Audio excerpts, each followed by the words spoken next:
our third video in the abnormal psychology section. Okay, we're going to look at mood disorders. We spent some time on anxiety disorders in the past. Now we're going to look at the mood disorders. Here are the outcomes. Have a look. Okay, one of the ones that a lot of you are familiar with is major depressive disorder. And some of the things that happen to people that have developed major depressive disorder is they have trouble controlling their appetite. Often they will eat more or they'll eat less, so their appetite changes. They have difficulty with sleep, and the majority of people that have depression, actually it's not that they have trouble going to sleep as a rule, it's more that they have trouble staying asleep. So they'll wake up much earlier than they intend to and they can't get back to sleep.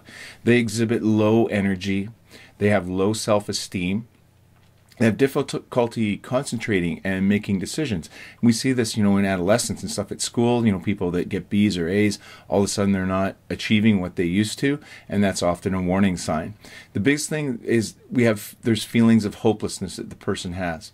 Okay, so most of the major depressive disorders eventually will dissipate. Well, they'll self-terminate. However, therapy is recommended because it makes it go much faster and it's much more doable. And of course, major depressive disorder can cause other problems as well. When it's persistent, there's not as many people that will have many episodes of major depressive disorder over time. But anyone who's had major depressive disorder at one point, about 50% of them will experience another bout of major depressive disorder. So when we look at what it is in the DSM-5, these are the criteria. Okay, so for this, they have to have the presence of at least 5 of these following symptoms over a 2-week period. Okay, so it has to last for at least 2 weeks. Okay, so depressed mood most of the day, markedly diminished interest or pleasure in activities most of the day, significant weight loss or gain when not dieting, or significant decrease or increase in appetite, insomnia or sleeping too much. Their sleep patterns will change. Sometimes people will sleep all the time, and some of them will have difficulty sleeping. Physical agitation or lethargy, like feeling lazy and not into anything. Fatigue, loss of energy. Feeling worthless or excessive or inappropriate guilt, feeling guilty about things that you have nothing to do and it kind of haunts the person. They can have problems in thinking, cognition, concentrating or making decisions. And of course, one of a big indicator that somebody should probably seek some kind of help is recurrent thoughts of death and suicide. Now, suicide is part of this. I'm not going to include it in the video as it is such a touchy subject. It has touched so many of us. However, we will be talking about it in class, but I'm going to leave it off of the video. But I will say, if you've ever had any kind of suicidal thoughts or you have friends, it needs to be taken seriously. Now, bipolar disorder has to be marked where you've had a major depressive episode, but also you have a manic episode. The manic episode is when people get really over-talkative, they talk really fast, and they talk a lot. They have an elated mood. They don't sleep. Often people in manic phases, won't sleep like 3-4 hours a night, and they don't feel tired the next day. The bipolar disorder and the creativity kind of goes together. And we find people that in the past, creative geniuses, like Samuel Clemens, who was Mark Twain, Virginia Woolf, Tim Burton, and Catherine Zeta-Jones. The list goes on and on. I think Demi Lovato, Jim Carrey, Kurt Cobain, many of them have had bipolar disorder, have been diagnosed or probably could have been diagnosed. And there seems to be a link between this and creativity. And it could have to do with the brain function. We find most of them do most of their creative work when they're in the manic phase, but they draw on their depressive moods also, and it creates some great art. So people with bipolar disorder, although it sucks, it's not a good thing to have, are in very good company. So when we look at bipolar disorders and depressive disorders, we find lots of behavioral, and we also find lots of cognitive changes that accompany the depressive phases. We do know depression is widespread. It's throughout the world. We have people that are diagnosed with depression. We also know that women are at a greater risk of major depression. It's nearly double than men's. Most major depressive episodes, as I mentioned before, do self-terminate. Means they do go away. However, it is really recommended that some kind of therapy is pursued because it speeds that up and usually has a better, longer lasting recovery. We find people often triggers with the depressive episodes. It's stressful events, often related to work, marriage, the breakup, of a boyfriend, girlfriend, long-term relationship. These things will often trigger depression, and it's time to watch out if something like that has happened to you or somebody that you know. With each new generation as well, we're finding depression is striking earlier. So people that are much younger are getting depressive disorder, and it affects more people with each generation. In fact, your generation is 3 times as more likely to present with depressive disorder than your grandparents were. So it is a bit of an epidemic. It's not everybody gets depression, obviously, but it is something that is fairly prevalent as far as our psychological disorders go. We want to try to understand, and we look around the world. In this chart here, we're showing people between the ages of 18 and 84 that have experienced major depression at some time. And you'll see all these places. We have Paris on here in Germany, and Florence, and Edmonton, which seems a little out of place with those fancy cities. Hey, Edmonton's a fancy city. And the United States, we do find one of the main points of this graph is showing that all around the world, it is more females than males that experience depression. However, it does occur in all these places in the world. You'll notice Taiwan and Korea have a lot fewer incidents than Florence or Edmonton or the United States.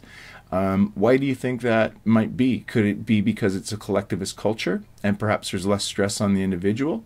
It's a theory. What do you think about that?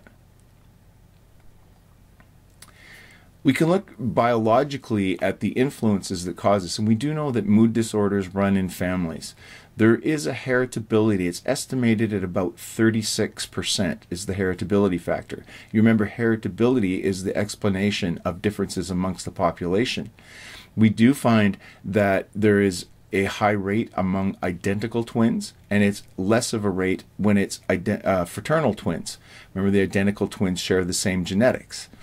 When we look at linkage analysis, when we see families that have all kinds of depression that run throughout their family, what linkage analysis is looking at the genetic makeup of those people and trying to isolate genes that are different from the people that didn't develop depression and the ones that did develop depression. So we're trying to narrow down the genes that can cause this. We have found that it is much more complex than we thought because, of course, environmental influences will act on your genes, and our genes, don't work as individuals, they work in patterns. However, when this is discovered through perhaps linkage analysis, it will really do a lot to help boost the kind of medications, the way we treat bipolar disorder. When we look at a depressed brain, if you remember, your left frontal lobe is more associated with positive emotions, and we find there's a lot less activity in the front or the left frontal lobe. And of course, there are the biochemical influences, which is a lot of you are familiar with coming into psychology because some of you have had this course in the past, but norepinephrine and serotonin seem to be 2 culprits that are involved. We find less serotonin produced in people that are depressed, and we also look at norepinephrine and controlling that. And norepinephrine has to be controlled more in bipolar disorders to avert manic phases. With the bipolar disorder, we have bipolar 1, which is full mania, and we also have hypomania in bipolar 2. There are other kinds of bipolar disorders, and they may present with different types of symptoms. We can have rapid cycling, where people will go through cycles fairly rapidly. Other people can present with bipolar disorder, and their depressive phase can last for a long time, and their manic phase can last, like up to a year, or a hypomanic phase. It just depends on the person and how it presents. We're also finding anxiety to be a part of that. A lot of bipolar people will present with anxiety problems. But controlling the norepinephrine and the serotonin are seem to be fairly critical in this. And this is based on, of course, drug research and the effect that it has on people. And we will talk more about these medications when we do the therapy section. Here's a graphic showing a PET scan. Hope you remember what PET scan is. If you don't, you need to go back and check out the neuroscience video. And one of the ways we do brain imaging. And we can see that this person in a depressed state on May the 17th has very little brain activity going on compared to his manic state the day after. And then, 9 days after that, he's back into a depressed state once more. And again, there's a lot less activity going on. So it's like the brain kind of slows down and it becomes depressed. But of course, you got to remember, along with these biological issues, that it does change somebody's way of thinking, which may also change the brain activity. So speaking of that, if we look at a social cognitive perspective, and cognition has been, we talked about it in anxiety, especially with PTSD, the cognition of somebody as far as how prone they are to the disorder. It's the same thing when we look at depression. Negative thoughts and moods interact, as I mentioned in the last slide. Self-defeating beliefs. When we think that a lot of things that are negative are caused by ourselves, that we bring on the negative, we can have self-defeating beliefs, or that we're not good enough, or we're not able to do the things that we want to do.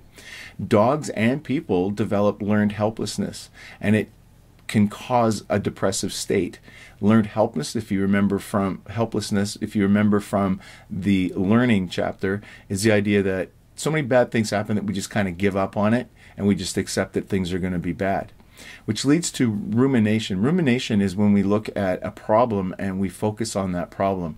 And our frontal lobes will be responsible for this because they'll focus on this issue, which really can be a good thing until it overcomes us and makes us worry and causes the depression to get worse. So someone's explanatory style of issues that happen to them can make a difference. You can have stable explanatory styles, or global that go beyond you, or you can be internal where it's my fault, those type of explanation. And if we look at cause versus indicators of depression, it's interesting to know that as far as the cognitive parts go, when you have depression, it changes your thinking style. So is it your thinking style that causes depression, or is it depression that causes your thinking style? And if we look at this example of an explanatory style, this is a breakup with a boyfriend or girlfriend. Now, of course, none of you have ever had anybody break up with you because you were fabulous. You're awesome people. They'd be stupid to do that.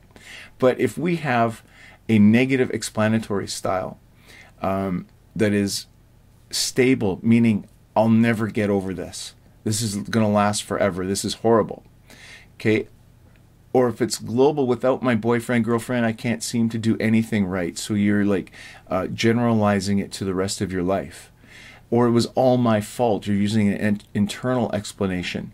Often leads to depression. And people that are in depression have this kind of a thought pattern quite often, because the depression changes the way they think. So cognitive therapy can sometimes be really important and very helpful in staving off depression and treating depression. A more positive way to look at it is a temporary problem. This is a temporary problem. It's hard to take, but I will get through this. Okay? Or I miss my boyfriend, girlfriend, specific, but thankfully I have family and other friends that I can count on. And an external explanation is it takes two to make a relationship work, and it wasn't meant to be. Good thing I found out now rather than further down the road. And that often leads to more successful coping. So the cognition of the situation can make a difference. Which we look at, we have a vicious cycle of depression. And, often for an example, a stressful experience happens, like a breakup of a close relationship, okay, which leads to that negative explanatory style that the depressed brain usually goes to, which creates more of a depressed mood, which now changes the way you think and changes the way you behave. People that are depressed will often bring on anger from other people. They're not able to do what they used to do, and they're often misunderstood.